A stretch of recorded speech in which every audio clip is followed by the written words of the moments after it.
معراج النبی صلی اللہ علیہ وسلم کے بارے میں جو روایات ہمیں ملتی ہیں ان سے اس کی تاریخ اور سن کا جس حد تک بھی تعین ممکن ہے تو سن 52 ولادت یعنی حضور کی عمر شریف کا 52واں سال،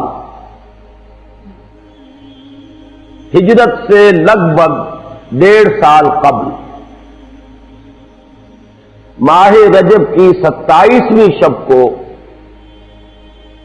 وہ محیر العقول واقعہ پیش آیا کہ جسے ہم معراج کے نام سے جانتے ہیں۔ اس واقعے کی حقیقت کیا ہے، اس کی اہمیت کیا ہے، اس موضوع پر گفتگو کرنے کے ضمن میں سب سے پہلے ہمیں معین کرنا ہوگا کہ ہماری سورسز کیا ہیں۔ ظاہر بات ہے کہ ہمارے لیے کسی بھی ضمن میں مرجع اول جو سب سے پہلی بنیاد ہے وہ قرآن مجید ہے۔ قرآن حکیم میں واقعہ معراج کا ذکر 2 مقامات پر صراحت کے ساتھ، یہ کوئی اشارے یا کنائے یا رمز یا ایما کا انداز نہیں ہے، نہ اس میں کوئی ابہام ہے نہ ایہام ہے، بلکہ صراحت کے ساتھ واضح الفاظ میں 2 مقامات پر ذکر ہے۔ اس سفر مبارک کے 2 ہی حصے ہیں، ایک اس کا زمینی حصہ ہے مسجد حرام سے مسجد اقصی تک، اور ایک اس کا آسمانی حصہ ہے مسجد اقصی سے سدرۃ المنتہا تک۔ چنانچہ قرآن مجید میں 2 مقامات پر اس واقعے کے انہی 2 حصوں کو جدا جدا بیان کیا گیا۔ 15ویں پارے کی بھی پہلی آیت ہے اور سورہ بنی اسرائیل کی بھی پہلی آیت، جس میں اس کے زمینی حصے کا ذکر ہے، سبحان الذی اسری بعبدہ لیلا من المسجد الحرام الى المسجد الاقصی، پاک ہے وہ ذات جو لے گئی راتوں رات اپنے بندے کو شب کے ایک حصے میں مسجد حرام سے مسجد اقصی تک، الذی بارکنا حولہ، جس کے ماحول کو ہم نے مبارک بنایا ہے، لنریہ من آیاتنا، تاکہ ہم دکھائیں اسے صلی اللہ علیہ وسلم اپنی نشانیوں میں سے، انہ هو السمیع البصیر، سب کچھ سننے والا اور سب کچھ دیکھنے والا تو صرف وہ ہے۔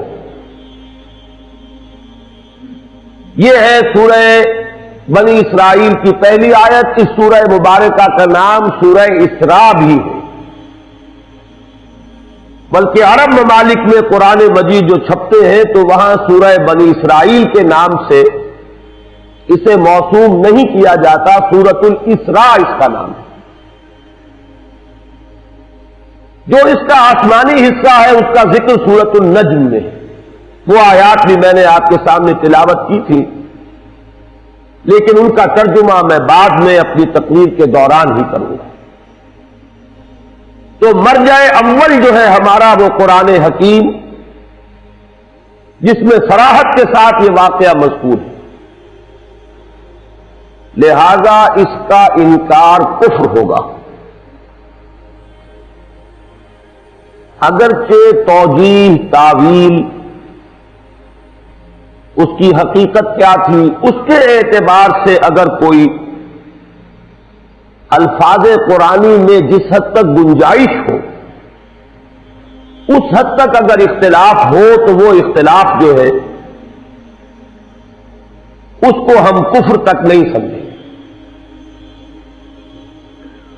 دوسرا مرجع جو ہے دین میں قرآن کے بعد وہ احادیث نبویہ علی صاحب الصلاۃ والسلام۔ احادیث میں ہمیں معلوم ہے کہ درجہ بندی ہے، سند کے اعتبار سے قوی ترین احادیث وہ ہے جو صحیحین میں ہے، صحیح بخاری اور صحیح مسلم میں۔ ان میں سے بھی وہ حدیثیں کہ جو ان دونوں میں موجود ہو، جن کی صحت پر یہ دونوں امام متفق ہو گئے ہوں،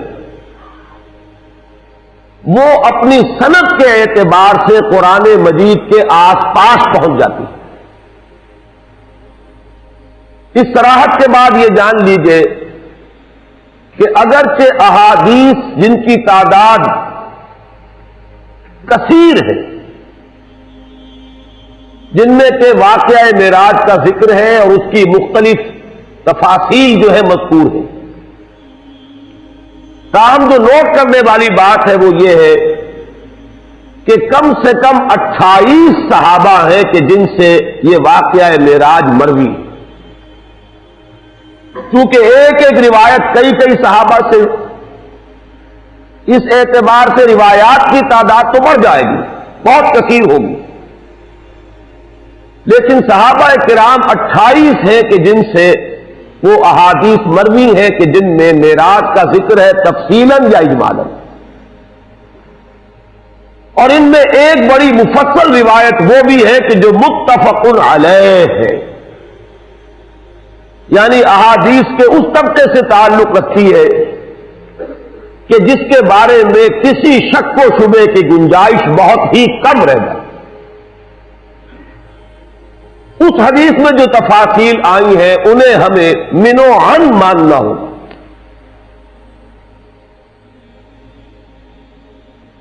اس تمہید کے بعد اب پہلے میں یہ عرض کروں گا کہ اس واقعے کی نوعیت کیا ہے۔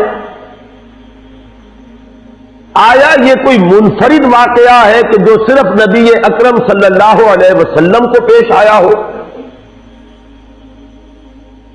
یا یہ کہ یہ نبوت و رسالت کے مستقل معاملات میں سے ایک معاملہ ہے، اور مختلف انبیاء اور رسل کے ساتھ جو فرق و تفاوت ہے وہ آیا نوعیت کا ہے یا کیفیت کا ہے۔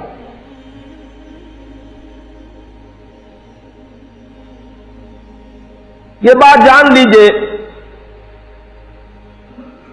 مکاشفات، مشاہدات، یہ تو نبوت کا جزو لا ینفک ہے۔ اس کی وجہ یہ ہے کہ انبیاء اور رسل اس خدمت پر مامور ہوتے ہیں کہ وہ امور غیبی کی اطلاع دے جن پر ایمان لانا لوگوں کے لیے ضروری ہے۔ جنت ہے، دوزخ ہے، ملائکہ ہے۔ اب یہ چیزیں جو ہے یہ ہماری نگاہوں کے سامنے نہیں ہے۔ اسی طریقے سے جو پیش آنے والے واقعات ہیں، جب تک وہ پیش نہیں آ جاتے پردہ غیب میں، یوم الآخر، قیامت کا دن، ایک امر غیبی ہے۔ سب سے بڑھ کر یہ کہ ذات باری تعالی اب یا یوں کہہ لیں کہ وہ غیب میں ہے یا یوں کہہ لیں کہ ہم اس سے غیب میں ہیں، نتیجتاً کوئی فرق واقع نہیں ہوتا۔ میں نے آج جمعے کی تقریر میں بھی عرض کیا تھا کہ ہم یوں کہیں کہ ہمارے اور اس کے مابین غیب کا پردہ حائل ہے، یہ وہ چیزیں ہیں کہ جن پر ایمان لانا لا بد من، ہدایت کا نقطہ آغاز ہی یہ ہے کہ ان کو مانا جائے۔ یہی وجہ ہے کہ سورہ بقرہ میں ہدایت کے لیے جو شرط اولین بیان کی گئی، الف لام میم ذالک الکتاب لا ریب فیہ ھدی للمتقین الذین یؤمنون بالغیب، یہ شرط اول ہے۔ اب جو ہستیاں اس خدمت پر مامور ہوئی ہو کہ وہ ان امور غیبیہ پر ایمان کی دعوت دے،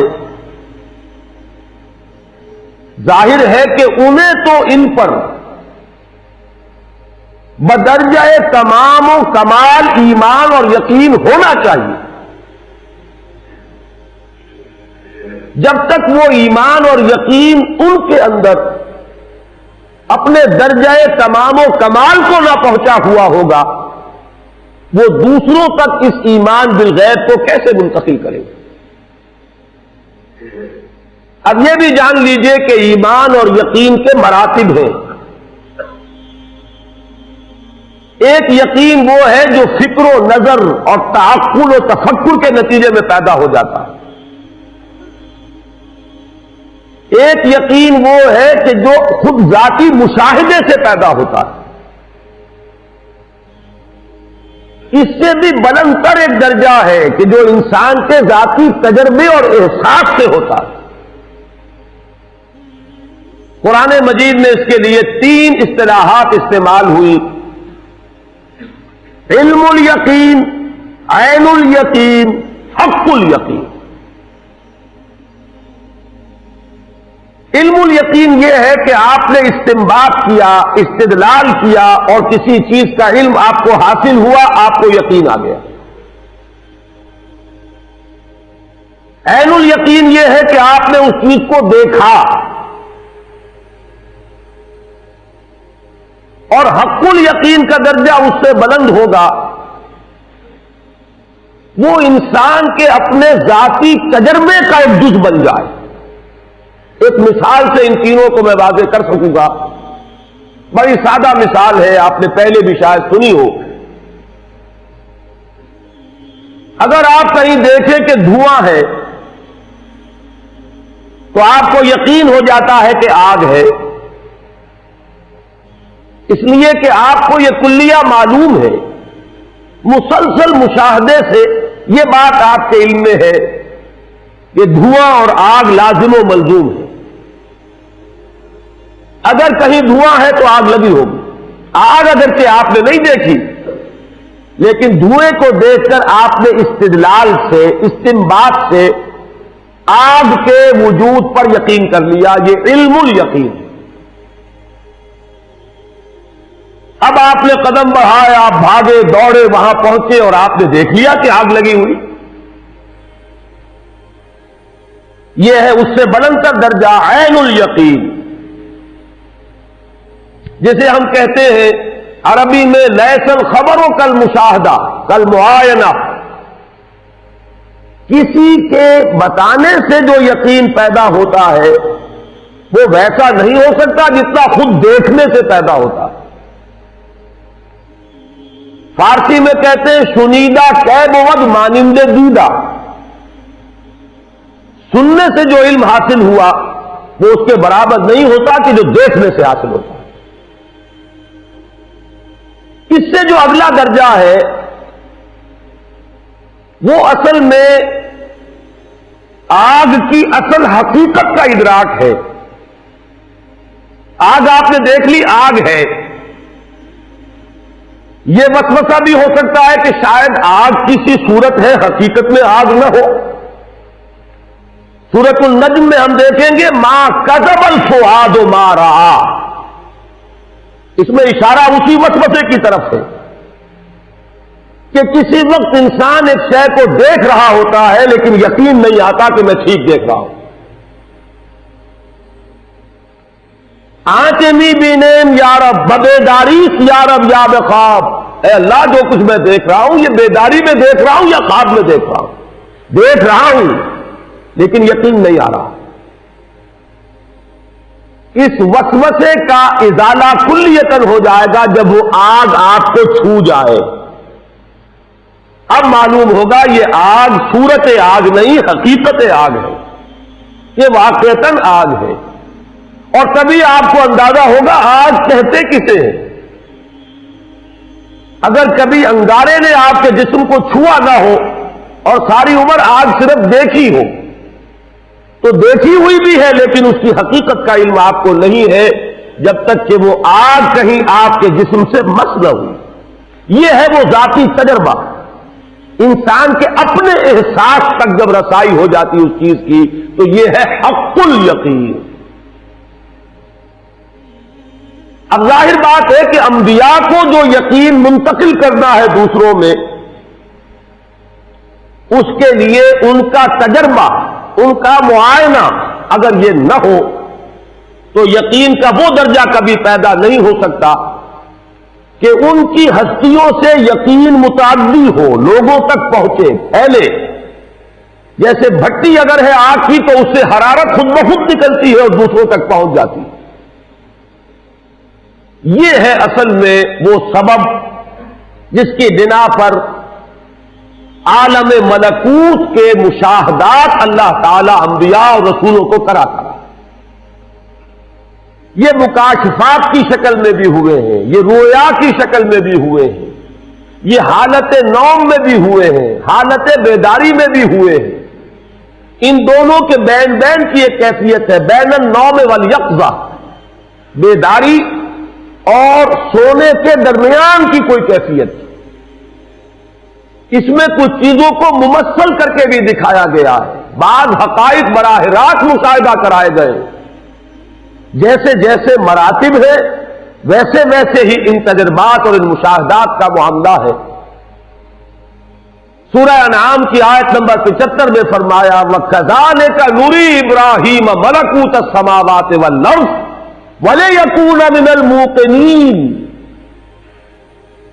اسی طرح ہم ابراہیم کو دکھاتے رہے ملکوت السماوات والارض. ہماری جو خفیہ حکومت ہے اس کائنات کا جو ایک نظام ہے وہ ایک حکومت ہے، اللہ کی حکومت. اس کے بھی کارندے ہیں، اس کی سول سروس ہے، وہ ملائکہ ہے. لیکن یہ ہماری نگاہوں سے مخفی ہے. ملائکہ تو ہے، یہاں ہے، ہم میں سے ہر ایک کے ساتھ ہے، کرامن کاتبین موجود ہے. لیکن یہ کہ وہ مخفی ہے، وہ غیب میں ہے یا ہم اس سے غیب میں ہیں. اس عالم کا مشاہدہ کرایا جاتا رہا. کذالک نری ابراہیم ملکوت السماوات والارض. آسمانوں اور زمین کی وہ خفیہ حکومت، وہ غیبی حکومت، اس کے معاملات دکھائے جاتے رہے. اور اگلا ٹکڑا بہت اہم ہے میری اس گفتگو کے اعتبار سے، وَلِيَكُونَ مِنَ الْمُوقِنِينَ، تاکہ وہ صاحب یقین لوگوں میں سے بن جائے. ایمان تو محض خبر کی بنیاد پر بھی ہے، لیکن یقین کا جو درجہ جو میں نے عرض کیا ہے یہ اپنے مشاہدے اور اپنے تجربے میں جو آنے کے بعد یقین پیدا ہوتا ہے، اس درجے کا یقین انبیاء اور رسول کو دینا مقصود ہے. لہذا انہیں یہ مشاہدات کرائے جاتے ہیں. البتہ جیسے نبوت و رسالت کے سلسلے کی تکمیل ہوئی محمد الرسول اللہ صلی اللہ علیہ وسلم، اسی طریقے سے ان مشاہدات کے بارے میں بھی چوٹی کا مشاہدہ، ان تجربات کے ضمن میں بھی بلند ترین تجربہ وہ ہے جو محمد الرسول اللہ صلی اللہ علیہ وسلم کو. البتہ حضور کے بارے میں بھی یہ بات ضرور ذہن میں رکھیے کہ یہ واحد تجربہ نہیں ہے، بے شمار تجربات ہوئے. آپ نماز پڑھا رہے، استسقاء کی نماز، اور جنت آپ کے سامنے لے آئی گئی، اور بے اختیار آپ کا ہاتھ اٹھا کہ کوئی میوہ جو ہے اس جنت کے کسی درخت کا آپ توڑ لیں. یہ کنڈیشن ریفلیکس ہے، اس میں ارادے کو دخل نہیں ہوتا. یہ بالکل بے اختیار معاملہ ہے. جنت سامنے آ گئی، درخت ہے، ہاتھ بڑھا. پھر آگ لے آئی گئی، جہنم جو ہے سامنے لے آئی گئی، اور آپ پیچھے ہٹے، اس کی حرارت، اس کی گرمی، اس کی دہشت جو ہے اس کی وجہ سے۔ اور یہ نماز میں ہو رہا ہے، عالم بیداری میں ہو رہا ہے، حضور مجمع میں ہے، خلوت میں نہیں ہے، وہاں ہو رہا ہے۔ تو ہم تو مشاہدات کا احاطہ نہیں کر سکتے جو محمد رسول اللہ صلی اللہ علیہ وسلم ہے۔ اس کے حوالے سے جو بات میں چاہتا ہوں معراج کے بارے میں کہ آپ ذہن نشین کر لیں، وہ یہ ہے کہ معراج کے ضمن میں جو روایات آتی ہیں ان میں بہت اختلاف ہے۔ ایک تو ہے مجرد وہ واقعہ، وہ تو متفق علیہ ہے۔ ایک ہے اس خاکے میں جو تفصیلات کا رنگ ہے، اس وہ جدا جدا ہے مختلف روایات میں۔ ان میں بھی ایک تو وہ چیزیں ہیں جو ایک دوسرے میں فٹ ان کر جاتی ہیں کہ ایک واقعہ آپ نے بھی دیکھا، ایک واقعہ ایک اور نے بھی دیکھا، آپ نے بیان کیا تو شاید اس کی کچھ اور ڈیٹیلز آپ بیان کریں گے۔ ہر شخص کا اپنا ایک ذوق ہے، اپنا ایک مزاج ہے، اسی کے اعتبار سے اس کے ریسیورز ہیں۔ ایک چیز آپ کے نزدیک آپ کے ذوق کے اعتبار سے اہمیت نہیں رکھتی، وہ آپ سنیں گے یاد نہیں رہے گی، بلکہ اس وقت بھی آپ کے ذہن میں آئے گی نہیں۔ ایک چیز کی طرف آپ کو زیادہ میلان ہے، اس کو آپ فوراً کیچ کریں گے، پکڑیں گے، محفوظ کر لیں گے۔ تو ایک ہی واقعہ بیان کیا جا رہا ہے، 2 افراد نے سنا، 5 نے سنا، وہ جب بیان کریں گے تو تھوڑا تھوڑا فرق ہو جائے گا، لیکن ان فرق کو آپ جوڑ کر ایک وحدت بنا سکتے ہیں۔ تو ایک تو ہے اختلاف اس نوعیت کا، اس میں تو کوئی کسی تعویل مزید کی کوئی ضرورت نہیں۔ کہیں یہ ہو جائے گا کہ ایک حصہ اس واقعے کا پہلے بیان کر دے گا، کوئی شخص بعد میں یاد آئے گا، وہ بات رہ گئی، اس کو بعد میں بیان کرے گا۔ یہ تقدیم و تاخیر، یہ چیزیں بھی بالکل سمجھ میں آنے والی ہے، عقل انسانی ان کو بآسانی جو ہے ریکنسائل کر سکتے ہیں۔ البتہ بعض باتیں ایسی ہیں کہ جو انریکنسیلیبل ہیں، وہ بالکل متضاد کی نوعیت کی۔ مثلاً کہیں تو یہ بیان کیا گیا یہ سفر شروع ہوا حتیم سے، کسی واقعے میں ذکر ہو رہا ہے کہ اس کا آغاز ہوا کسی گھر سے، حضور کا اپنا گھر یا ام ہانی رضی اللہ تعالی عنہا کا گھر، حضور کی چچا داد بہن۔ کسی میں الفاظ ایسے آ گئے ہیں، آخر میں ذکر کیا ثم استيقظت، تو پھر میں جاگ گیا، جس سے خیال ہوتا ہے کہ یہ سارا معاملہ حالت خواب میں ہوا، نیند میں ہوا، اس لیے کہ استيقظت کے معنی کوئی اور نہیں ہو سکتے، تعویل ممکن نہیں۔ تو یہ جو مختلف ڈیٹیلز ہیں کہ جو تضاد کی نوعیت کی ہے،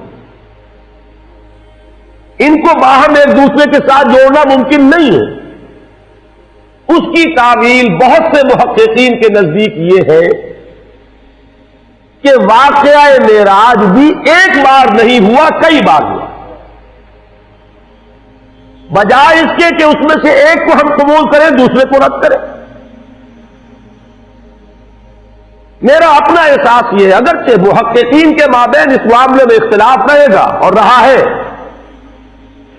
بعض حضرات اس کو تسلیم نہیں کرتے کہ واقعہ معراج بار بار ہوا ہے، بعض حضرات کی یہ رائے ہے، میں اپنا ذاتی آپ کے سامنے خیال پیش کر رہا ہوں کہ کم سے کم 2 مرتبہ ضرور معراج ہوا ہے محمد الرسول اللہ صلی اللہ علیہ وسلم۔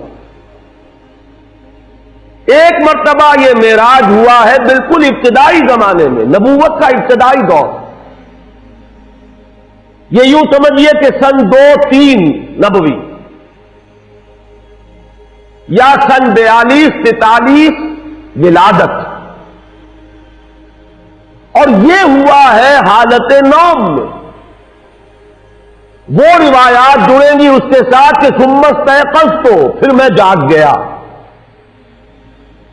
یہ تجربہ جو ہے اس کو نیند میں ایک روحانی تجربے، ایک مکاشفے، ایک رویا سے تعبیر کریں گے۔ اور یہ جو واقعہ ہے جسے ہم معراج کے نام سے جانتے ہیں، یہ ہوا ہے سن 12 میں، اور یہ یوں سمجھیے کہ جب آپ کی عمر شریف کا 52واں سال ہے ہجرت سے لگ بھگ 1.5 سال قبل، یہ واقعہ در حقیقت ان تجربات کی کہ جو آج تک ہوئے تھے، یہ ان کی تکمیل ہے، یہ ان کا نقطہ عروج ہے، یہ ان کا کلائمیکس ہے، اور یہ سفر جو ہے ہرگز نیند میں نہیں ہوا، یہ صرف روحانی تجربہ نہیں ہے، یہ کوئی رویا یا خواب نہیں ہے، بلکہ یہ سفر ہے بجسدہ شریف، حضور کے جسد مبارک کے ساتھ یہ پورا کا پورا واقعہ پیش آیا۔ اس ضمن میں چونکہ اس دور میں یہ ریشنلزم کا دور ہے، اگرچہ عام طور پر پڑھے لکھے لوگ جانتے ہیں 18 سینچری ریشنلزم، اس کو 18ویں صدی عیسوی سے منسوب کیا جاتا ہے، لیکن چونکہ وہ علامہ اقبال کا شعر مجھے یاد آیا، مغرب اور مشرق کا فرق انہوں نے واضح کیا کہ وہاں دیگرگو ہے لہجہ لہجہ، یہاں بدلتا نہیں زمانہ۔ مغرب میں فکر انسانی کئی قلابازیاں کھا چکی ہے، اور مشرق کے کچھ مفکرین ہیں جو ابھی تک 18ویں صدی عیسوی کے ریشنلزم کو چاٹ رہے ہیں، جو مغرب تو ختم ہو چکا، سائنس کے پریمیسز تبدیل ہو گئے، مقدمات چینج ہو چکے، اصول بدل چکے ہیں، لیکن ہمارے ہاں کچھ لوگ ہیں جو ابھی وہ نیوٹونین فزکس کو جو ہے وہ لے کر مضبوطی سے پکڑے بیٹھے، اور یہی وہ لوگ ہیں کہ جن کے نزدیک یہ محالات میں سے ہے، ناممکنات میں سے ہے۔ میں اسی لیے کہا کرتا ہوں کہ اگر سر سید نے ٹھوکر کھائی تو وہ قابل رحم ہے، معذور ہے، وہ آج سے 100 سال پہلے کے انسان ہے، لیکن جو لوگ سر سید کے فکر پر اس وقت اپنی دکانیں چمکا رہے ہیں، یہ مقلد محض ہیں، ان کے پاس تو در حقیقت وہ جو کامن سینس نام کی شے بھی نہیں ہے کہ انہیں یہ اندازہ ہو کہ ہم کس دور میں یہ بات کر رہے ہیں۔ یہ آئنسٹائن کی فزکس کا زمانہ ہے، فزکس کے مقدمات تبدیل ہو چکے ہیں، اب میٹر انڈسٹرکٹیبل نہیں رہا، اب سائنس وہاں پہنچ چکی ہے کہ نظری اعتبار سے تسلیم کیا جاتا ہے کہ اگر کوئی physical object velocity of light کے ساتھ موو کرے گا تو اس کے لیے وقت نہیں گزرے گا۔ حساب نے یہ ثابت کر دیا، اگرچہ ہم اس کا ابھی تصور نہیں کر سکتے۔ سب سے زیادہ رفتاریں انسان کے سامنے دو تھی، ایک آواز کی رفتار، اس سے تو انسان آگے گزر گیا ہے، بندوق کی گولی پہلے جایا کرتی تھی آواز سے آگے، لگتی پہلے تھی، آواز بعد میں آتی تھی، لیکن اب تو سپر سونک جیٹس ہے، آواز سے کہیں زیادہ ان کی اپنی رفتار ہے۔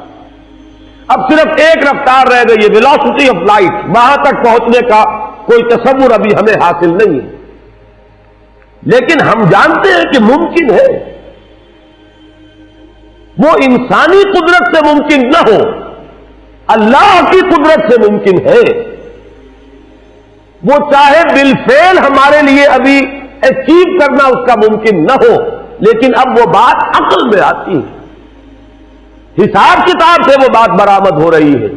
صرف یہ فرق ہے انسانی قدرت اور اللہ کی قدرت کا، جس کی طرف اشارہ کر کے بات شروع کی گئی، سبحان الذی اسری بعبدہ، پاک ہے وہ ذات جو لے گئی اپنے بندے کو راتوں رات مسجد اقصی سے مسجد حرام سے مسجد اقصی تک۔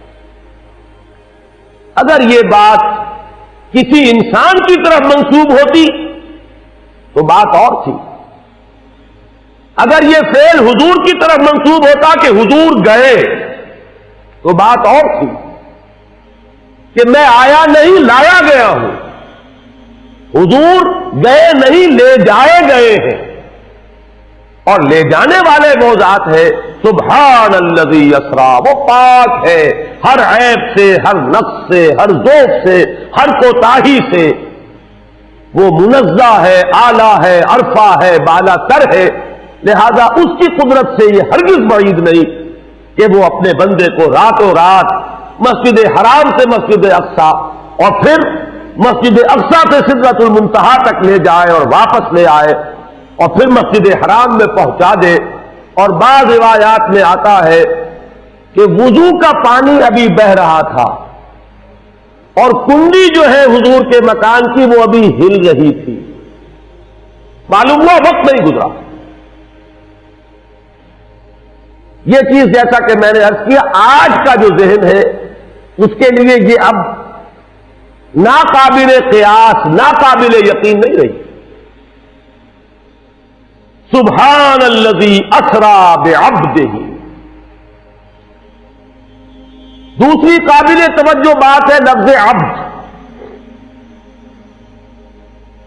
ایک اس پہلو سے کہ عبد کا اطلاق صرف روح پر نہیں ہوگا، روح اور جسد دونوں پر ہوگا۔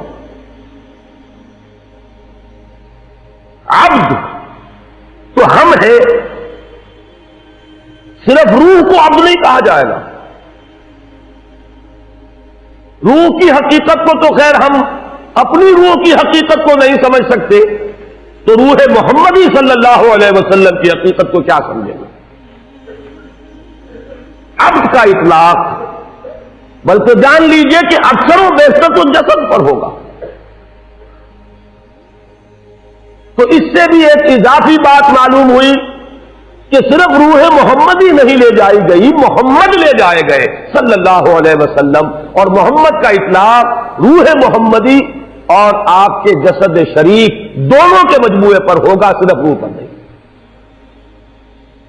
دوسری بات جو اس میں بہت قابل لحاظ ہے وہ یہ ہے کہ یہ جو مقام عروج ہے جس کا ذکر ہو رہا ہے، اور حضور کی دو نسبتوں میں سے جس نسبت کا یہاں حوالہ دیا جا رہا ہے وہ نسبت رسالت نہیں، نسبت عبدیت ہے۔ ویسے بھی عام طور پر قرآن مجید میں جہاں اللہ تعالی کی عنایت خصوصی، شفقت خصوصی کا ذکر آتا ہے حضور پر، وہاں آپ کی نسبت عبدیت کا ذکر ملے گا۔ جیسے یہاں ہم نے دیکھا، جیسے اگلی سورت میں ہے سورہ کہف میں الحمدللہ الذی انزل علی عبدہ الکتاب ولم یجعل لہ عوجا، جیسے سورۃ الفرقان میں تبارک الذی نزل الفرقان علی عبدہ لیکون للعالمین نذیرا، اسی طریقے سے سورۃ النجم میں ہے فاوحی الی عبدہ ما اوحی، اسی طرح یہاں ہے سبحان الذی اسرا بعبدہ لیلا من المسجد الحرام الی المسجد الاقصی۔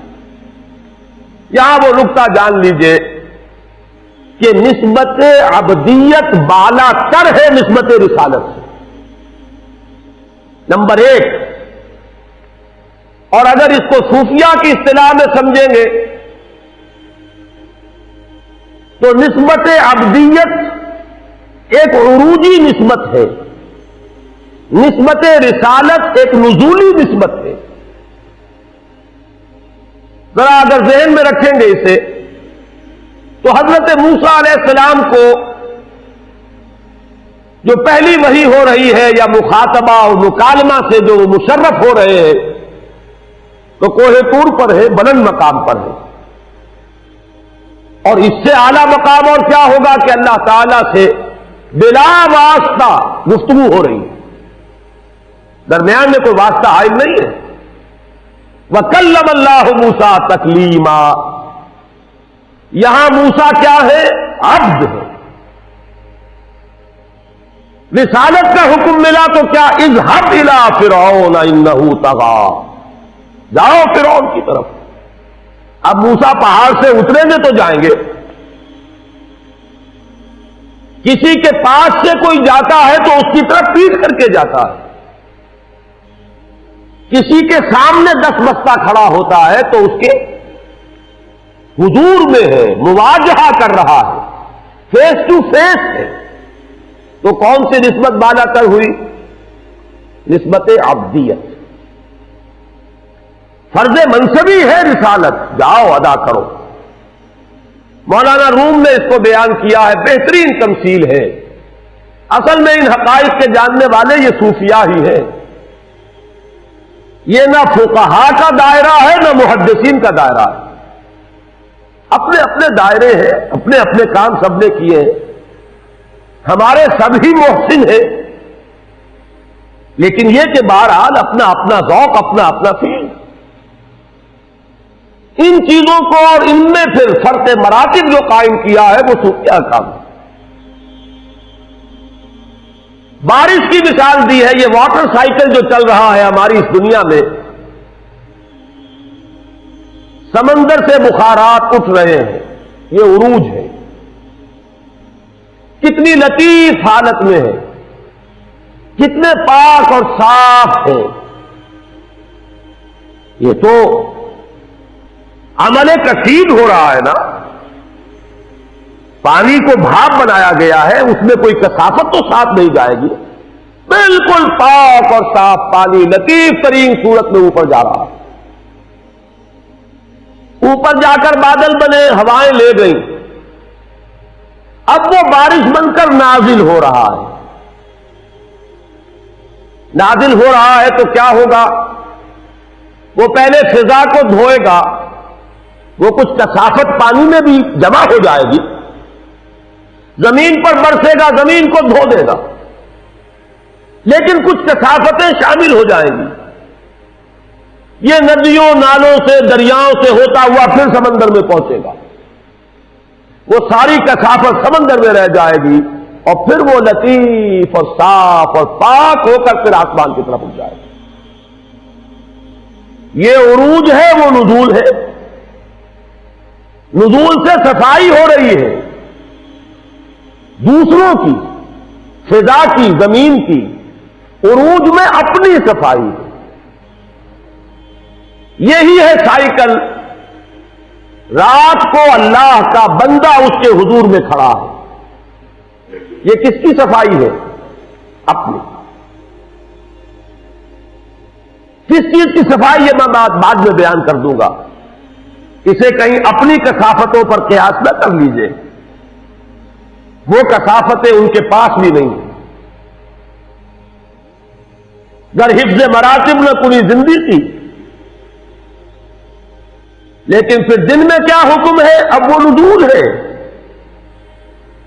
اس نزول میں کثافت آ جاتی ہے۔ کیا کثافت؟ کسی نے گالی دے دی، کچھ تکبر پیدا ہوگا کہ نہیں طبیعت میں؟ بالکل نہ ہونا ناممکن۔ وَلَقَدْ نَعْلَمُ، ہمیں معلوم ہے، إِنَّهُ لَيَحْزُنُكَ الَّذِي يَقُولُونَ، آپ کو رنج ہوتا ہے، افسوس ہوتا ہے، آپ کی طبیعت پر تکبر آتا ہے ان کی باتیں سن کر۔ کسی نے مجنون کہہ دیا، کسی نے پاگل کہہ دیا، کسی نے شاعر کہہ دیا، اور وہ در بدر جا رہے ہیں، لیکن ہو کیا رہا؟ تو اگر طبیعت پر کچھ تکبر بھی آ گیا ہے محمد الرسول اللہ صلی اللہ علیہ وسلم کے، اس تکبر کا بھی دور کیا جانا ضروری ہے۔ راتوں کو کھڑے رہیے۔ اب یہ عروجی نسبت ہے کہ اوپر جا رہے ہیں، اور دن میں نزول فرمائیے، اور لوگوں کے دلوں کو صاف کیجیے، ان کے ذہنوں کو صاف کیجیے، ماحول کو صاف کیجیے۔ یا ایھا المزمل قم اللیل الا قلیلا نصفہ او انقص منہ قلیلا او زد علیہ ورتل القرآن ترتیلا انا سنلقی علیک قولا ثقیلا ان ناشئۃ اللیل ہی اشد وطئا واقوم قیلا ان لک فی النہار سبحا طویلا۔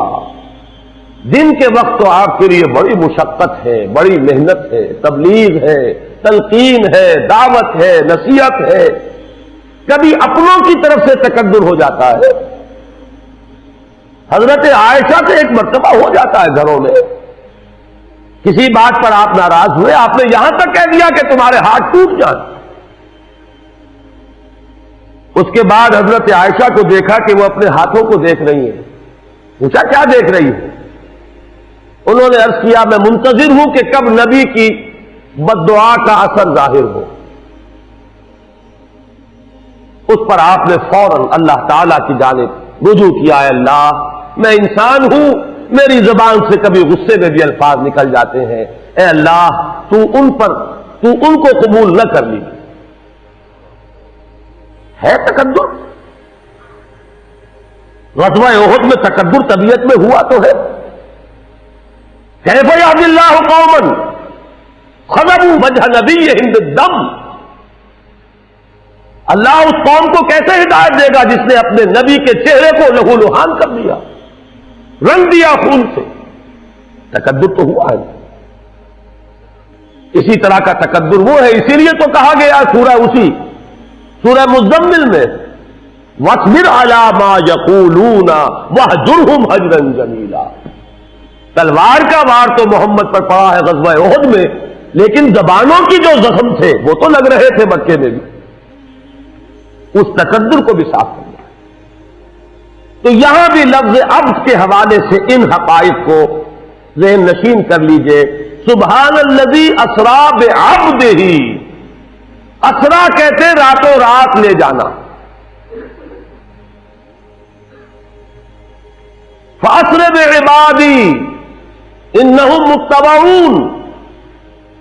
حضرت موسیٰ کو حکم ہوا تھا اے موسیٰ میرے بندوں کو لے کر نکل جاؤ راتوں رات، تمہارا پیچھا کیا جائے گا. تو حضور کے لیے بھی لفظ آیا سبحان الذی اسرا بعبدہ. اس کے بعد لیلن کیوں آیا؟ دوہرایا کیوں گیا؟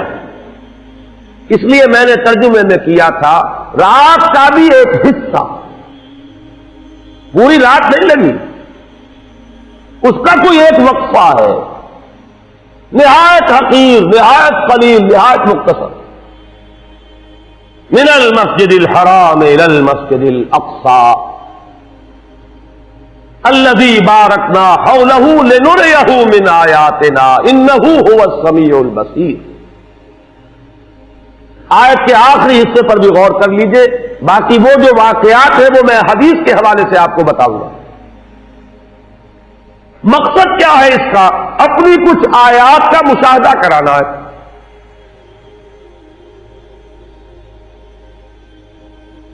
السمیع اور البصیر، سب کچھ سننے والا، سب کچھ جاننے والا تو صرف اللہ ہے، کوئی نہیں ہے اور. ہاں وہ اپنے علم میں سے جتنا جس کو چاہے دے دے، اپنی بصارت میں سے جتنا کسی کو چاہے حصہ عطا فرما دے، اپنی سماعت میں سے جتنا چاہے کسی پر فیضان فرما دے. یہ اس کا اختیار ہے. لا یحیطون بشیء من علمہ الا بما شاء. اللہ کے علم میں سے کوئی بھی کسی چیز کا احاطہ نہیں کر سکتا ما سوائے اس کے جو اللہ خود چاہے. سبحانک لا علم لنا الا ما علمتنا. تو پاک ہے اور ہمیں کوئی علم حاصل نہیں ہے. تو فرشتوں کا علم بھی یہی ہے، انبیاء اور رسل کے علم کی بھی کیفیت یہی ہے. جو اللہ نے عطا فرمایا وہی ان کا علم. باقی سب کچھ جاننے والا اور سب کچھ دیکھنے والا صرف وہ ہے. یہ اسلوب حصر ہے. انہ هو السمیع العلیم. سب کچھ سننے والا اور سب کچھ دیکھنے والا تنہا ہو. اب میں یہ چاہتا ہوں کہ یہ جو واقعہ ہے اسے میں اس حدیث کے حوالے سے آپ کو سنا دوں.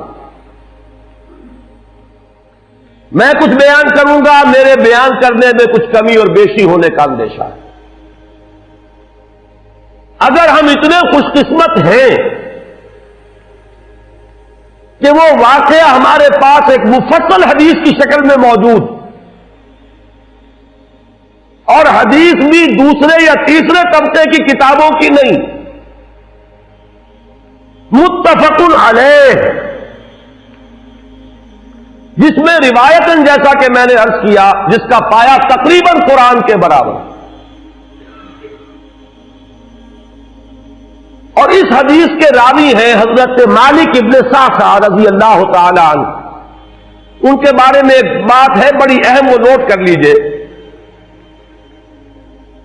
یہ انصاری صحابی ہیں، ان میں سے نہیں ہے کہ جنہیں حدیثیں بیان کرنے کا کوئی زیادہ شوق رہا ہو. یہ غالباً واحد حدیث ہے جو انہوں نے بیان کی، اور انہیں اس سے نہایت شغف تھا.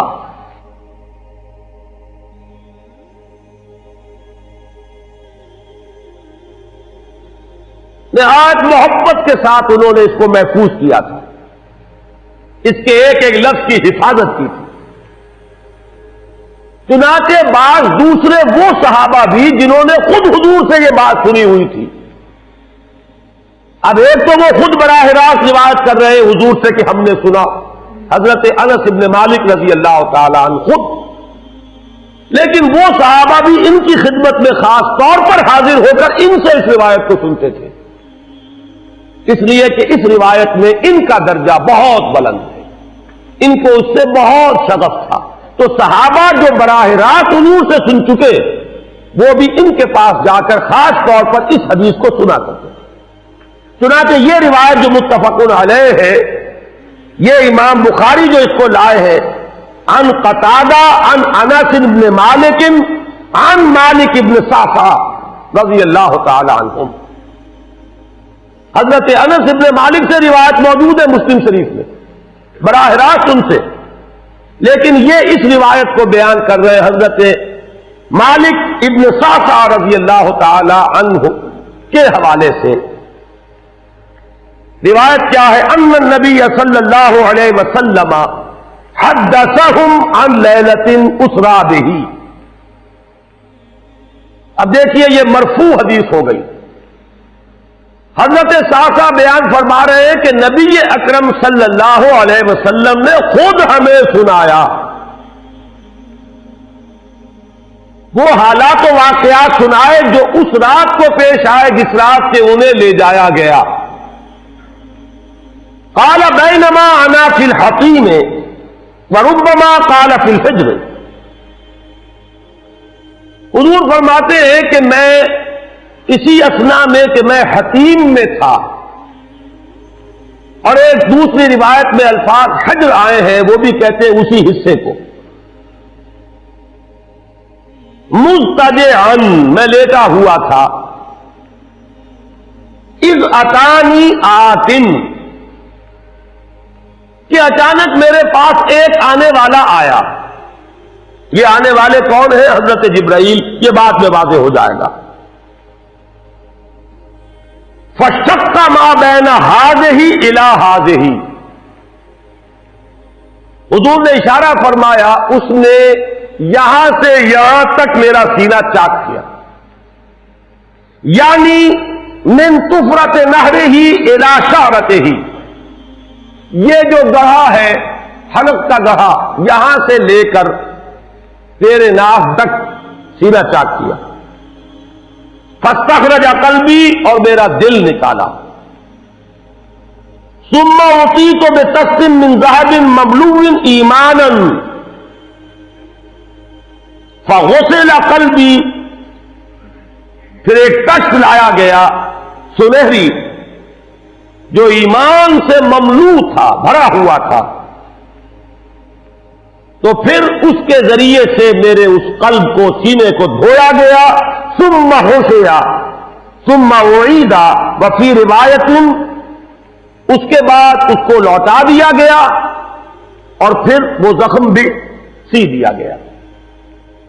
ایک روایت میں آتا ہے ثم غسل البطن بماء زمزم ثم ملئ ایمانا وحکمتا. اسی طریقے سے پورے پیٹ کو بھی صاف کیا گیا مائے زمزم سے، اور اس میں بھی ایمان اور حکمت بھر دیے گئے. ثم اعطیت بدابۃ، پھر میرے پاس ایک چوپایا لایا گیا، دون البغل فوق الحمار. جو بغل یعنی خچر سے تو کچھ چھوٹا تھا، اور حمار یعنی گدھے سے کچھ بڑا تھا. اب یہ جو سفید تھا، یقال لہ البراق، جس کا نام براق ہے، وَيَدَعُ خَطْوَهُ عِنْدَ أَقْصَى طَرْفِهِ، اور اس کا ہر قدم اس کی حد نگاہ پر جا کر پڑتا تھا۔ فَعِلْتُ عَلَيْهِ، میں اس پر سوار ہوا۔ فَانْطَلَقَ بِي جِبْرَئِیل، اب یہاں نام آ گیا، وہ آنے والے کون تھے؟ پھر چلے میرے ساتھ حضرت جبرائیل، حتی اتی السماء الدنیا، یہاں تک کہ وہ آسمان دنیا تک پہنچ گئے، جو پہلا آسمان ہے۔ اب یہاں دیکھیے وہ روایت میں جو زمینی سفر کا درمیانی حصہ ہے وہ رہ گیا ہے، دوسری روایات سے ہم اس کو جوڑ کر جمع کریں کہ پہلا زمینی سفر ہے، مسجد اقصیٰ تک پہنچے ہیں، وہاں جا کر روایت میں آتا ہے میں نے وہی اپنے اس خچر کو باندھا، براق کو، جہاں انبیاء باندھا کرتے تھے، اور پھر وہاں میں نے نماز ادا کی، بہت سے لوگ جمع ہوئے، میں منتظر تھا کہ کون نماز پڑھائے گا، کہ جبرائیل نے میرا ہاتھ پکڑ کر مجھے آگے کیا، میں نے نماز پڑھائی، اور پھر جبرائیل نے مجھے بتایا کہ یہ تمام انبیاء تھے جو اس دنیا میں مبعوث ہوئے ہیں، اور آج آپ نے ان سب کی امامت کی۔ یہاں سے پھر شروع ہوا ہے وہ دوسرا سفر۔ لیکن جب پہلے آسمان تک پہنچے، فاستفتح، انہوں نے دستک دی، کھلوانا چاہا۔ قیل من ھذا، پوچھا گیا کون ہے؟ قال جبرائیل، انہوں نے جواب دیا جبرائیل۔ قیل ومن معک، پوچھا گیا کہ آپ کے ساتھ کون ہے؟ دیکھیے یہاں ذہن میں رکھیے گا، اس امکان کو کوئی شخص مسترد نہیں کر سکتا کہ ان ملائکہ کے علم میں ہو، لیکن پھر بھی پوچھ رہے ہیں۔ قانون قانون ہے، دروازے پر دستک دینی ہوگی، آئیڈینٹی ڈسکلوز کرنی ہوگی، چاہے علم میں ہو۔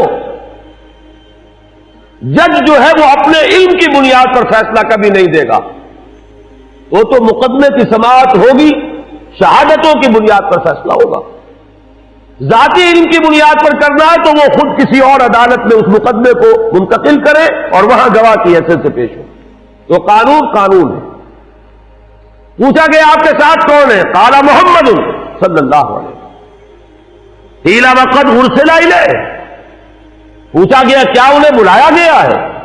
قال نعم، انہوں نے فرمایا ہاں۔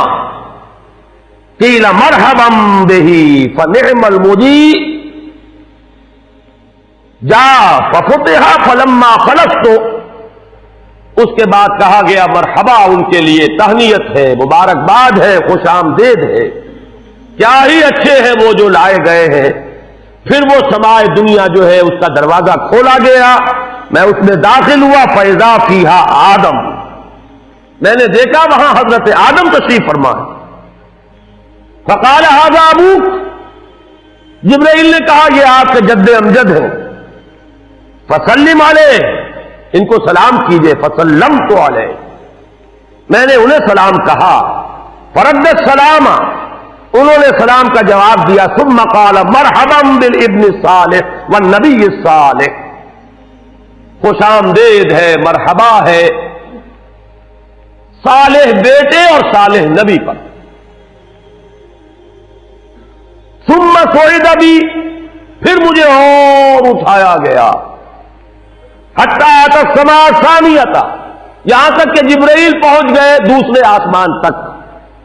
فاستفتح، پھر وہی سوال و جواب ہے، میں ترجمہ نہیں کروں گا۔ قیل من ھذا قال جبرائیل، قیل ومن معک قال محمد، قیل وقد ارسل الیہ قال نعم، قیل مرحبا بہ فنعم المجیء، جاء ففتح فلما خلصت۔ جب یہ سارا اس کارروائی کے بعد داخل ہوئے ہیں دوسرے آسمان پر، فَإِذَا یحییٰ وعیسیٰ وَهُوَ ابْنَا خَالَةٍ، وہاں میں نے دیکھا کہ یحییٰ اور عیسیٰ ہیں اور یہ خالہ زاد بھائی ہیں۔ قال ھذا یحییٰ وھذا عیسیٰ فسلم علیہما، فسلمت فردا، ثم قال مرحبا بالاخ الصالح والنبی الصالح، انہوں نے بھی کہا خوش آمدید اور مرحبا. ایک صالح بھائی اور صالح نبی کو یہاں نوٹ کیجئے گا. حضرت عیسیٰ اور حضرت یحییٰ یہ بنی اسرائیل میں سے، لہذا حضور کو اپنا بیٹا نہیں کہہ سکتے، بھائی کہہ رہے. آدم جد امجد ہیں، انہوں نے بیٹا کہا ہے. مرحبا بابن الصالح والنبی الصالح، وہ نبی تو ہے، سب کہیں گے نبی، لیکن کوئی بھائی کہے گا، کوئی بیٹا کہے گا. ابراہیم بیٹا کہیں گے، موسیٰ وہ بھائی کہیں گے جن کی نسل سے آپ نہیں ہیں.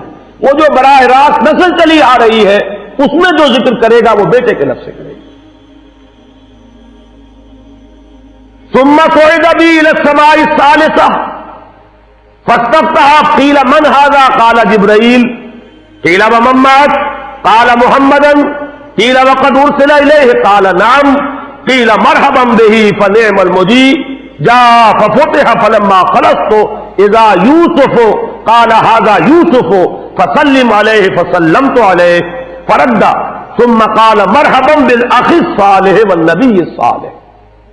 اب مجھے ترجمے کی ضرورت نہیں ہے، ایک مرتبہ بات آپ نے سمجھ لی. اب تیزی کے ساتھ میں اس حدیث کو پڑھ دینا چاہتا ہوں.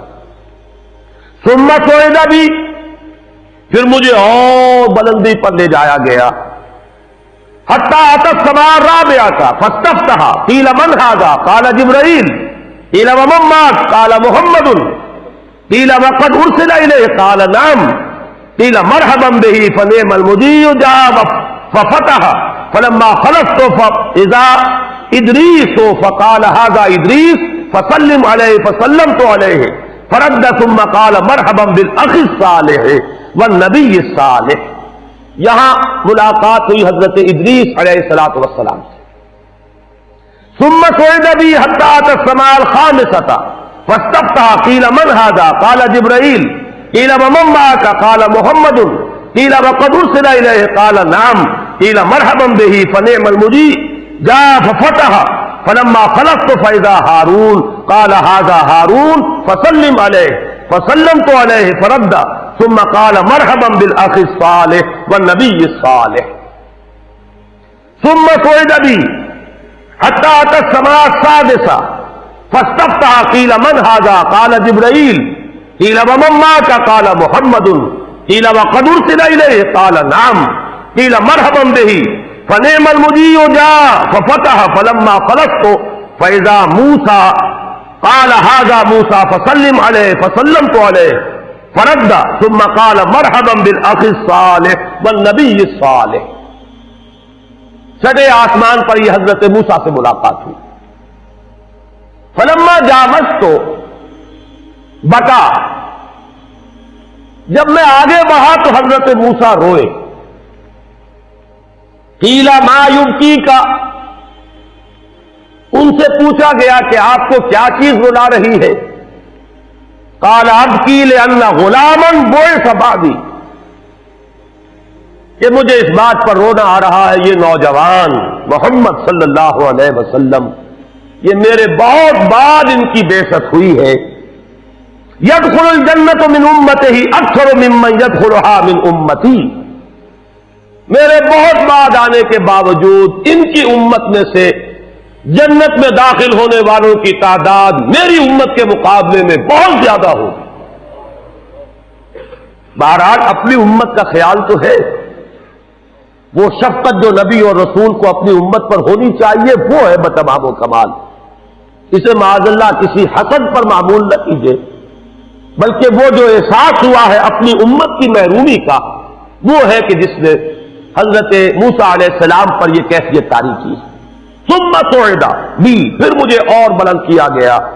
الی السماء السابعة، ساتویں آسمان پر. فاستفتح قیل من هذا قال جبرائیل قیل ومن معك قال محمد صلی اللہ علیہ وسلم قیل وقد بعث الیہ قال نعم قیل مرحبا به فنعم المجیء جاء فلما خلصت فاذا ابراہیم قال هذا ابوك ابراہیم فسلم علیہ فسلمت علیہ فرد السلام ثم قال مرحبا بالابن الصالح والنبی الصالح.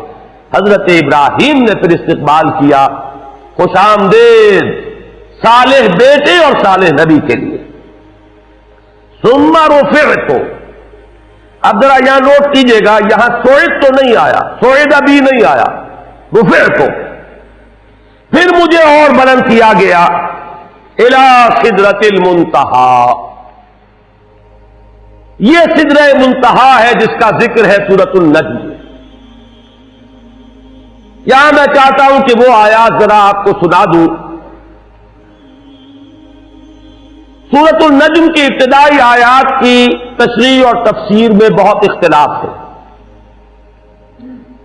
وہ مشکلات القرآن میں سے ہے، قرآن کے مشکل ترین مقامات میں سے. بہرحال ایک مشاہدہ ہے جو حضور کو کرایا گیا، وہ اس کا ذکر ہے. وہ کیا تھا میں اس سے بحث نہیں کر رہا. تو اس مشاہدے کے ضمن میں آگے چل کر فرمایا ما کذب الفؤاد ما رأى. جو کچھ محمد نے دیکھا، ان کی نگاہوں نے دیکھا، ان کے دل نے اسے جھٹلایا نہیں. اس کی طرح میں اشارہ کر چکا ہوں. ایک ہمارا مشاہدہ ہوتا ہے کہ اس کے ساتھ وسوسے بھی ہوتے ہیں. جو دیکھ رہا ہوں یہ آگ ہے یا آگ کی سی صورت ہے. آج کل تو میں نے دیکھے ہیں بہت سے لیمپ اس طرح کے بنے ہوئے کہ واقعتاً انسان کو نظر آتا انگارے ہیں. ہر آدمی دھوکہ کھا جائے، لیکن ہے نہیں، کچھ بھی نہیں. تو ہماری آنکھ تو دھوکہ دیتی ہے، لیکن نبی کا جو مشاہدہ ہوتا ہے وہ آنکھ اور قلب کی یکجائی کے ساتھ ہوتا ہے. اس میں کہیں کوئی فرق و تفاوت نہیں. ما کذب الفؤاد ما رأى افتمارونہ علی ما یری. لوگوں کیا تم ان سے جھگڑتے ہو ان چیزوں کے بارے میں جو وہ دیکھتے ہیں؟ ان چیزوں کے بارے میں جھگڑا ہو سکتا ہے جو کہیں سے سنی سنائی ہو، لیکن تم جھگڑ رہے ہو محمد سے ان چیزوں کے بارے میں. افتمارونہ علی ما یری وَلَقَدْ رَآهُ نَزْلَةً أُخْرَى. اور انہیں تو وہ مشاہدہ ایک بار نہیں ہوا، ایک بار اور بھی ہوا ہے. کہاں ہوا؟ عند سدرۃ المنتہی. سدرۃ المنتہی کے پاس، عندہا جنت المأوی. اسی سدرۃ المنتہی کے پاس جنت ماوا ہے، وہ جس کا وعدہ کیا گیا ہے، جو ٹھکانہ بنے گی اللہ کے نیکوکار بندوں کا، جس میں وہ رہیں گے ہمیشہ ہمیش. فادخلوها خالدین، وہ بھی وہی ہے. اب یہاں نوٹ کر لیجئے جن احادیث میں جنت کے احوال اور ان کے مشاہدات آئے ہیں وہ وہی تو ہے، اس لیے اس کے مشاہدات ہیں. اس روایت میں ان کا ذکر نہیں. سدرہ عربی زبان میں کہتے ہیں ایک بیری کے درخت کو.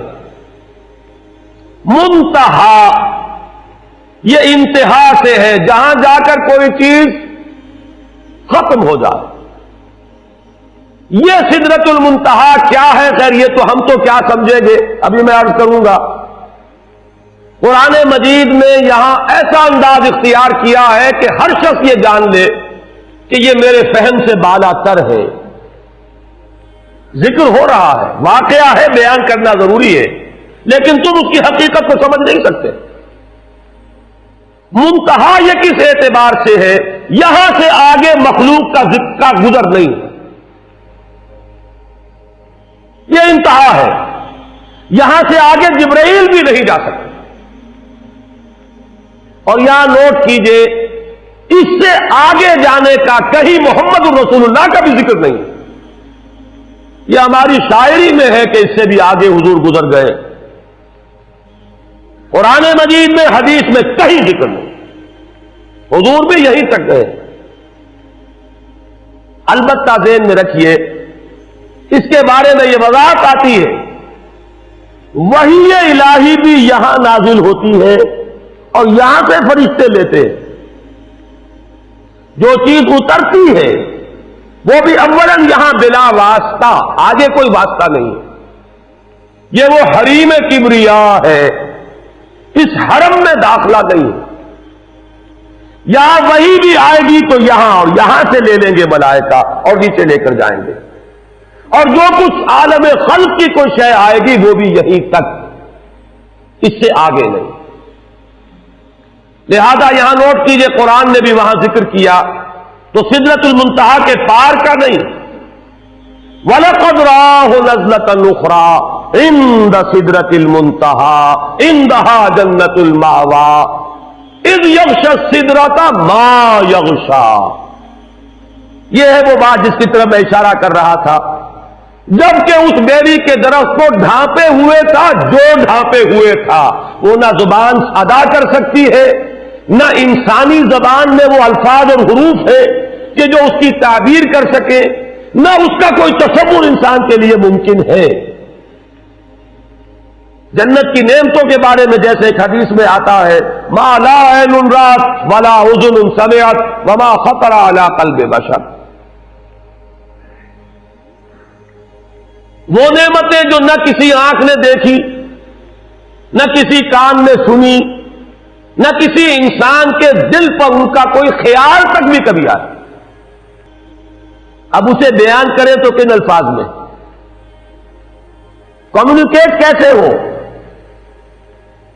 کمیونیکیشن تو ہوتی ہے کسی ایسے چیز کے حوالے سے جس کا آپ کو تجربہ ہو، آپ کی دید یا شنید میں آئی ہو، آپ کے ذہن میں اس کا کوئی تصور ہو، اس کے حوالے سے ہو سکتی ہے بات۔ لہذا یہاں دیکھیے انداز کیا ہے، اذ یغشی السدرۃ ما یغشی، تجلیات ربانی کس نوعیت کی، کس کیفیت کی حامل تھی؟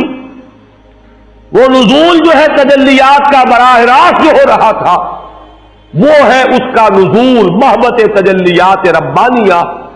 ان کو نبی اکرم صلی اللہ علیہ وسلم نے مشاہدہ فرمایا۔ ہمارے ہاں جو شاعری ہوتی ہے اس میں مبالغے ہیں،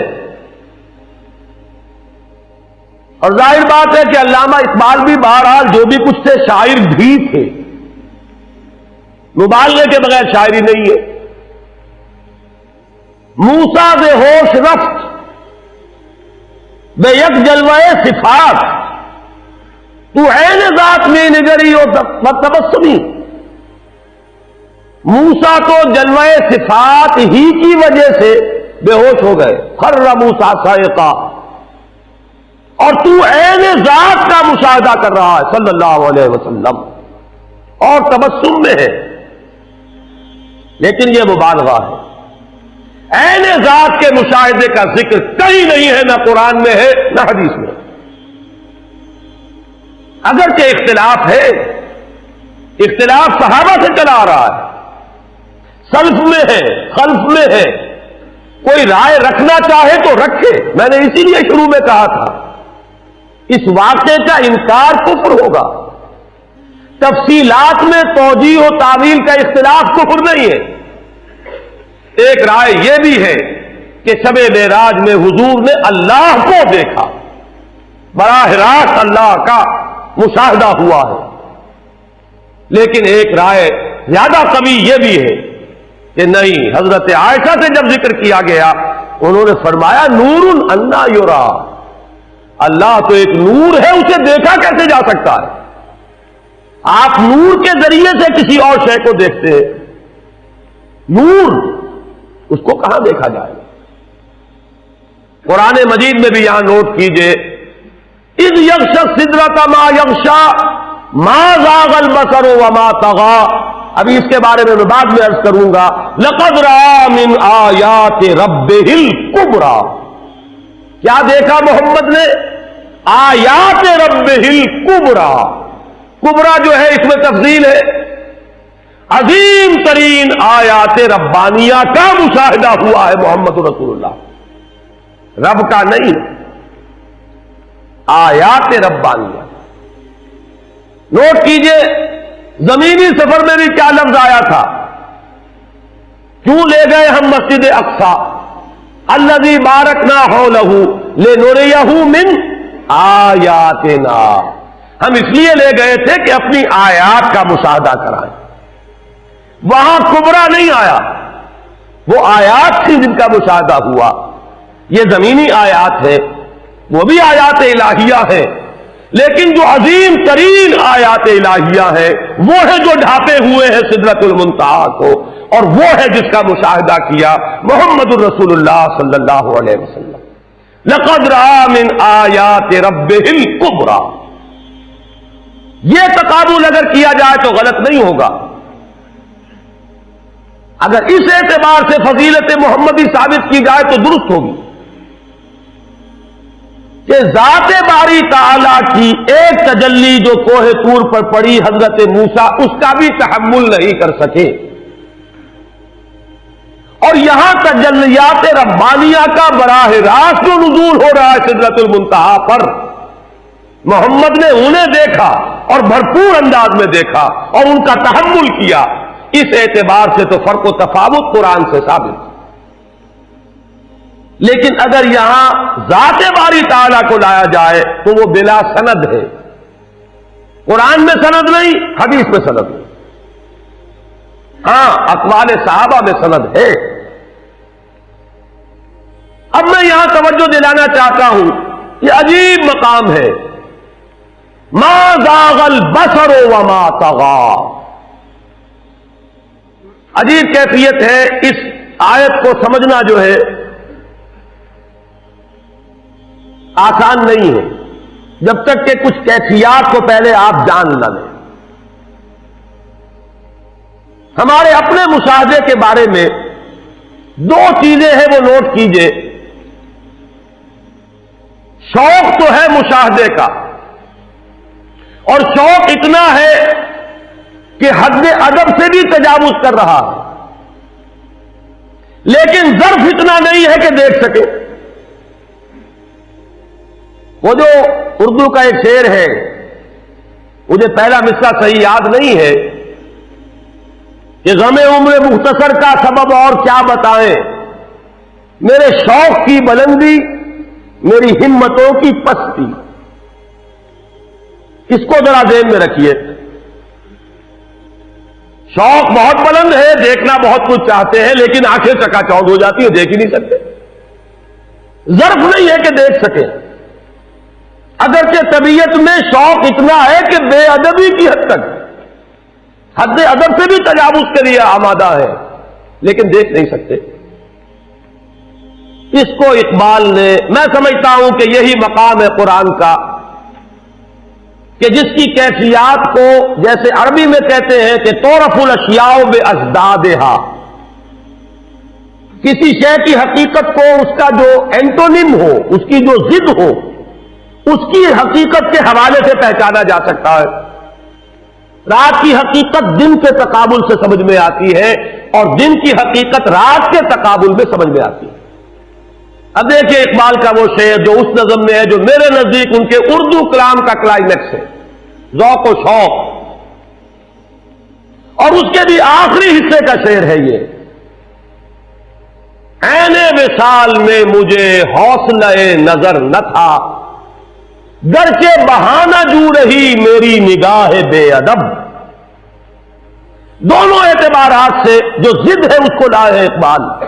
میری نگاہ میں بے ادبی تھی، میری نگاہ چوری چوری بھی کچھ دیکھ لینا چاہتی تھی، جس کا دیکھنا ادب کے خلاف ہے، لیکن حوصلہ نظر نہیں، دیکھ نہیں سکتے۔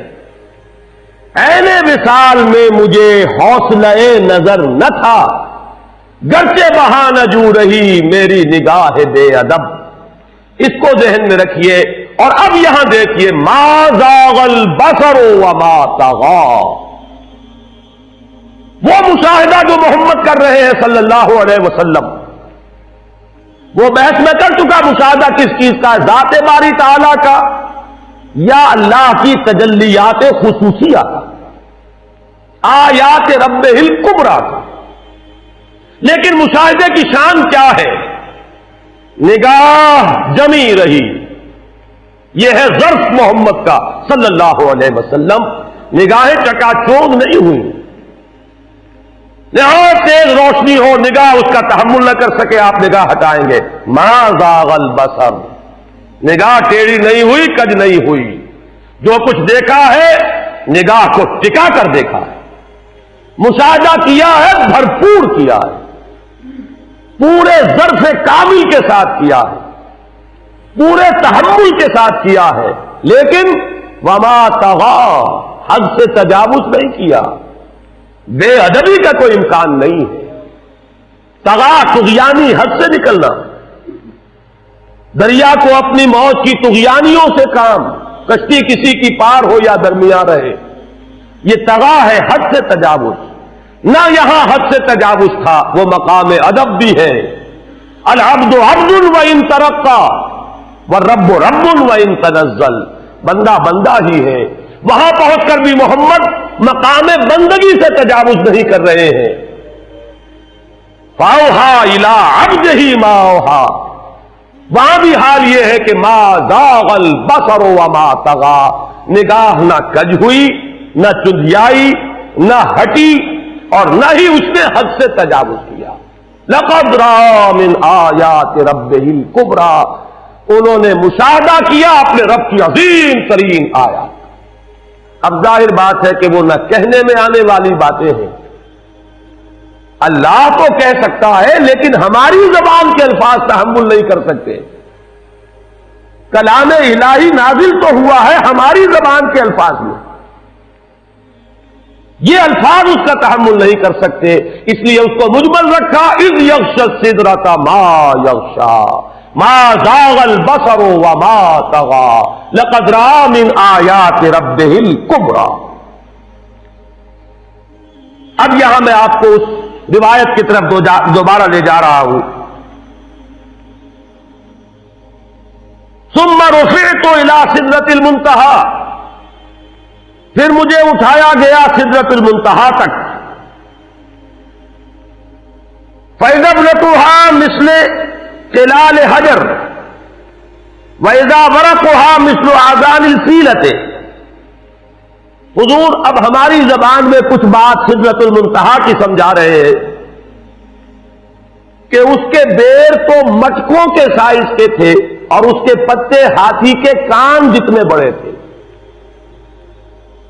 قال ھذا سدرۃ المنتہی، جبرائیل نے کہا یہ ہے سدرۃ المنتہی۔ فإذا أربعة أنہار نہران باطنان و نہران ظاہران، میں نے وہاں 4 نہریں دیکھی، 2 نہریں تھی کہ جو ظاہر بہ رہی تھی اور 2 وہ تھی کہ جو چھپی ہوئی تھی، خفیہ تھی۔ قلت ما ھذان یا جبرائیل، میں نے پوچھا جبرائیل یہ کیا ہے؟ قال اما الباطنان فنہران فی الجنہ، یہ جو ڈھکی ہوئی نہریں جا رہی ہیں یہ تو جنت کی نہریں، ان میں ایک کوثر ہے اور دوسرا سلسبیل ہے۔ وَأَمَّا الظَّاهِرَانِ فَالنِّيلُ وَالْفُرَاتُ، اور یہ جو ظاہر ہے نہریں یہ وہ ہیں جو دنیا میں جن کا تمہیں نظر آ رہا ہے پرتو مادی، اور وہ ہے دریائے نیل اور دریائے فرات۔ ثُمَّ رُفِعَ إِلَى الْبَيْتِ الْمَعْمُورِ، پھر اٹھائے گئے حضور بیت المعمور تک۔ ثُمَّ أُوتِيتُ بِإِنَاءٍ مِّن خَمْرٍ وَإِنَاءٍ مِّن لَبَنٍ وَإِنَاءٍ مِّن عَسَلٍ، پھر میرے سامنے یہ بیت معمور کیا ہے یہ بھی جان لیجئے۔ یہ در حقیقت اس سمائے سابعہ پر، 7ویں آسمان پر، خانہ کعبہ کا اصل جو ہے اللہ کا گھر، جس کا یہ ظل اور سایہ اس دنیا میں ہے، خانہ کعبہ، یہ ہے وہ بیت المعمور، جس کے بارے میں ایک اور روایت میں الفاظ یہ آئے ہیں، اس میں روزانہ 70,000 فرشتے داخل ہوتے ہیں، اور جو فرشتہ ایک مرتبہ داخل ہوا ہے آج تک اسے دوبارہ داخل ہونے کی نوبت نہیں آئی۔ اسی طریقے سے وہ فرشتے ہیں جو طواف کرتے ہیں خانہ کعبہ کا۔ پھر جان لیجئے یہ ہماری نگاہوں سے مخفی عالم غیب کی ایک دنیا ہے اپنی جگہ، چاہے ہمیں نظر نہ آئے۔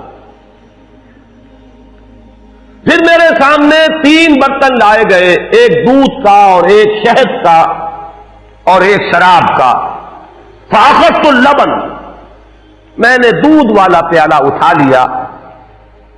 قال ہی الفطرہ، حضرت جبرائیل نے توثیق کی کہ یہ ہے اصل میں آپ کا انتخاب درست ہے، یہ فطرت ہے، فطرت اللہ التی فطر الناس علیہا، یہی جو فطرت انسانی سے قریب ترین شے ہے اس کا آپ نے انتخاب کیا. اتت انت علیہا و امتک، اسی فطرت پر اے محمد آپ بھی ہے اور آپ کی امت بھی ہے. ثم فرضت علی صلوات الخمسین کل یوم، ایک اور روایت میں الفاظ آئے ہیں، اس میں اس کی وضاحت نہیں ہے کہ 3 چیزیں حضور کو یہاں عطا کی گئی. ایک تو 50 نمازیں جو فرض ہوئی، ایک دن رات میں 50 نمازیں، اور ایک سورہ بقرہ کی آخری 2 آیات جو تحفہ اللہ نے دیا محمد کو امت کے لیے صلی اللہ علیہ وسلم. آمن الرسول بما انزل الیہ من ربہ والمؤمنون کل آمن باللہ وملائکتہ وکتبہ ورسلہ، یہاں سے لے کر آخر تک فانصرنا علی القوم الکافرین تک، یہ 2 آیات یہ جنت کے خزانوں میں سے 2 خزانے ہیں جو شب معراج کو عطا ہوئے ہیں محمد رسول اللہ کو بطور تحفہ امت کے لیے. اور تیسری بات یہ کہ اے نبی آپ کی امت کے لیے یہ خصوصی بات ہے کہ آپ کی امتیوں کے گناہ کبیرہ بھی بغیر توبہ کے معاف ہو سکیں گے. یہ خصوصی تحفے ہیں جو امت کے لیے لے کر آئے محمد صلی اللہ علیہ وسلم. 3 تحفے، نماز جو اس معراج میں فرض ہو رہی ہے اور اسی کو حضور کہہ رہے ہیں الصلاۃ معراج المؤمنین، اہل ایمان کے لیے یہ بمنزلہ معراج ہے. اس میں پھر روایت میں تفصیل آ رہی ہے. واپس جب آئے ہیں حضرت موسیٰ سے ملاقات ہوئی اور انہوں نے یہ فرمایا کہ یہ 50 نمازیں بہت ہیں، مجھے تجربہ ہے، تمہاری امت اس کا تحمل نہ کر سکے گی، واپس جاؤ درخواست کرو کم کرواؤ. حضور گئے، 10 نمازیں اس میں معاف ہوئی، 40 ہوئی. پھر یہی بات ہوئی، پھر بھیجا حضرت موسیٰ نے، پھر 30 ہوئی، پھر 20 ہوئی، چوتھی مرتبہ پھر وہ 10 اور پھر 5 رہ گئیں. اس پر بھی حضرت موسیٰ نے یہ کہا اب بھی جاؤ یہ بھی بھاری ہے. حضور نے فرمایا مجھے شرم آتی ہے، میں اتنی مرتبہ جا چکا ہوں، مزید اب جانے سے حیا محسوس کر رہا ہوں. تو ندا آئی کہ یہ 5 ہی 50 کے برابر ہے. ہمارے ہاں قول بدلا نہیں جاتا. یہ 5 جو ہے در حقیقت یہ قائم مقام ہے ان 50 کے کہ جو اول ہم نے فرض کی تھی. یہ 50 ہی شمار ہوگی اگر ان کا انسان ان پر مداومت اختیار کر لے. میں آخری جملہ آپ کو اس کا سنا دیتا ہوں. فَأُمِرْتُ بِخَمْسِ صَلَوَاتٍ كُلَّ يَوْمٍ فَرَجَعْتُ إِلَى مُوسَىٰ فَقَالَ بِمَا أُمِرْتُ بِخَمْسِ صَلَوَاتٍ كُلَّ يَوْمٍ قَالَ إِنَّ أُمَّتَكَ لَا تَسْتَطِيعُ 5 صَلَوَاتٍ كُلَّ يَوْمٍ وَإِنِّي قَدْ جَرَّبْتُ النَّاسَ قَبْلَكَ وَعَالَجْتُ بَنِي إِسْرَائِيلَ أَشَدَّ الْمُعَالَجَةِ، میں نے بنی اسرائیل کا حتی الامکان معالجہ کیا، ان کے حالات کو درست کرنے کی کوشش کی، لیکن مجھے تجربہ ہے یہ 5 بھی نہیں جھیلی جائیں گی. فرجع الی ربک فاسألہ التخفیف، مزید تخفیف چاہیے لامتک. قال سألت ربی حتی استحییت ولکنی ارضی واسلم. قال فلما جاوزت نادى مناد ابزیت فریضتی وخففت عن عبادی. متفق علیہ. مجھے ندا آئی کہ میں نے اپنے بندوں پر تخفیف کی. اس میں وہ ذکر نہیں ہے، دوسری روایت میں ہے کہ ساتھ ہی وضاحت ہو گئی کہ یہ 5 نمازیں بھی 50 کے برابر ہے. میری بات نہیں بدلی گئی ہے، وہ در حقیقت میں نے اسی 50 کا رتبہ جو ہے ان 5 کو عطا فرما دیا. یہ روایت ہے جو متفق علیہ. روایات کثیر، جنت اور دوزخ کے جو مشاہدات کرائے گئے وہ بہت تفصیل سے دوسری روایات میں، لیکن کسی اور روایت کا استناد کے اعتبار سے، اسناد کے اعتبار سے وہ درجہ نہیں ہے جو اس روایت کا. باقی میں نے مسلم شریف کی روایات میں سے اور تفاصیل آپ کو سنائی ہے. یہ ہے واقعہ. پھر حضور واپس آئے ہیں, وہیں مسجد اقصی میں آئے ہیں, پھر واپس تشریف لائے ہیں, اور اس کا میں بیان کر چکا ہوں دوسری روایات میں کہ وقت بالکل نہیں گزرا, کہیں روک دیا گیا ہے, پوری کائنات کو کہیں تھام دیا گیا. یہ بات تو وہ ہے جو آج سے پہلے بھی سمجھ میں آ سکتی تھی کہ شاید کسی ایک جگہ پر پوری کائنات کو روک دیا گیا, وقت بالکل نہیں گزرا کسی کے لیے. لیکن جیسا کہ میں نے عرض کیا, اس وقت تو یہ بھی سمجھ میں آتا ہے کہ سب کے لیے وقت گزر رہا ہو اور صرف محمد الرسول اللہ کے لیے نہ گزرے صلی اللہ علیہ وسلم. آج یہ بات بھی سمجھ میں آ سکتی ہے, لیکن یہ ہے کہ قرین قیاس وہی پہلی بات ہے کہ اس میں پورے اس وقت کے لیے وقت کی رفتار کو روک دیا گیا ہو. وہ مسئلہ یاد آ گیا کہ آگے بڑھو یا وقت کی رفتار روک دو. تو یہ وقت کی رفتار ہے جو محمد الرسول اللہ صلی اللہ علیہ وسلم کے لیے روک دی گئی. اس کے بعد جو ہنگامہ ہونا چاہیے تھا وہ ہوا. صبح جب حضور نے فرمایا کہ یہ میرے ساتھ واقعہ پیش آیا ہے, تو جو رد عمل ہونا چاہیے تھا وہ ہوا. یہاں تک بھی ہوا ہے کہ بہت سے مومنین صادقین متزلزل ہو گئے. مشرکین نے, کفار نے بغلیں بجائی کہ اب ہمیں موقع مل گیا. معلوم ہوتا ہے ابھی تک تو شک ہی کی بات تھی کہ ان کو کچھ خلل دماغی کا عارضہ ہے, اب تو ثابت ہو گیا, کسی شک و شبے کی گنجائش نہیں. چنانچہ اب آپ اس کا اندازہ کیجئے, یہ واقعہ مکے میں بیٹھ کر بیان کیا جا رہا ہے, امتحان لیے گئے ہیں. اچھا اگر گئے تھے تو بتاؤ مسجد اقصی کے ستون کتنے ہیں, وہاں کی کھڑکیاں کیسی ہیں؟ حضور فرماتے ہیں, ایک حدیث موجود ہے کہ میں گھبرا گیا, اس لیے کہ کس کو یاد رہتا ہے. مسجد اقصی میں جا کر حضور ستون تو نہیں گر رہے تھے, لیکن یہ کہ جب پوچھا جا رہا ہے تو مجمع میں تو ہو سکتا ہے کہ تالی پٹ جائے کہ اچانک اللہ تعالی نے میرے سامنے مسجد اقصی کو کر دیا. اب میں دیکھ کر بتا رہا ہوں اور لوگ دنگ ہو رہے ہیں. اب دیکھیے وہ مشاہدہ جو میں نے عرض کیا تھا, مشاہدات بے شمار ہیں. جنت سامنے لے آئی جاتی ہے اور آگ سامنے لے آئی جاتی ہے, جہنم سامنے لے آئی جاتی ہے, مسجد اقصی سامنے لے آئی گئی ہے, جن میں سے ہر سوال کا جواب حضور نے مشاہدے سے دیا. اسی ضمن میں وہ واقعہ آتا ہے کہ حضرت ابو بکر کے پاس گئے لوگ دوڑے دوڑے. وہ یہ سمجھتے تھے کہ اگر یہ پالا ہم مار لیں تو پھر ہماری جیت ہے. ابو بکر کو اگر ہم متزلزل کر دیں تو پھر گویا کہ ہمارے لیے کوئی اور پرابلم نہ رہے گا. روایت میں آتا ہے حضرت ابو بکر نے بھی سن کر ایک دفعہ جھرجھری لی ہے, لیکن صرف ایک سوال کیا, کیا واقعی وہ یہ فرما رہے ہیں؟ لوگوں نے خوش ہو کر کہا, تالیاں بجائے, ہاں ہاں کہہ رہے ہیں, چلو ہم لے چلتے ہیں. انہوں نے سمجھا کہ ہمارا وار جو ہے کارگر ہوا ہے, واقعی کو تزلزل ہے. لیکن اگلا جواب ابو بکر کا یہ تھا, اگر وہ کہہ رہے ہیں تو 100% درست کہہ رہے ہیں. میں روزانہ یہ مانتا ہوں کہ فرشتہ آسمان سے ان کے پاس آتا ہے, تو اگر ایک مرتبہ انہیں آسمان پر لے جایا گیا تو یہ کون سی بعید ہے؟ یہ ہے وہ دن کہ جس کے بعد صدیق اکبر شمار ہوئے ہیں ابو بکر صدیق